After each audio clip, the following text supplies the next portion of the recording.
মুক্তির অপেক্ষায় রয়েছে তরুণ নির্মাতা আবু তাওহিদ হিরনের সিনেমা রং রোড। এছাড়াও দ্য পাপ্পি নামে একটি ছবি বানানোর ইচ্ছা ছিল তার। তবে ইচ্ছা পূরণের আগেই পৃথিবী থেকে বিদায় নিয়েছেন এই নির্মাতা।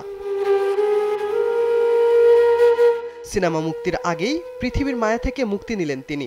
ঢাকার মগবাজারের একটি ফ্ল্যাটে মৃত অবস্থায় পাওয়া গেছে হিরনকে। হৃদরোগে আক্রান্ত হয়ে সোমবার মারা গেছেন ৩২ বছর বয়সী নির্মাতা হিরন। আদম সিনেমার এই নির্মাতার মৃত্যুর খবর নিশ্চিত করে পরিচালক বন্ধন বিশ্বাস জানান, মৃত্যুর খবর পেয়ে হিরনের বাসায় ছুটে যান তিনি। দেশ সেরা প্রযুক্তিপূর্ণ শপ স্টারটেক আছে ১৯ আউটলেট ও ৬৪ জেলায় ডেলিভারি। Visit startek.com.bd। এর আগে সকালে হিরন নিজ বাসার নিরাপত্তা রক্ষীকে ফোন করে নিজের অসুস্থতার কথা বলেন। পরে দরজা ভেঙে ফ্ল্যাটে ঢুকে হিরনের মরদেহ পাওয়া যায়। আদম সিনেমা নির্মাণ করে পরিচিতি লাভ করেন হিরন। এই সিনেমায় অভিনয় করেছেন ইয়াশ রুহান, ঐশী, রাইসুল ইসলাম আসাদ, শহীদুজ্জামান সেলিম সহ অনেকে। হিরনের বাড়ি খুলনার খালিশপুরে। মগবাজারের একটি ফ্ল্যাটে একাই থাকতেন তিনি।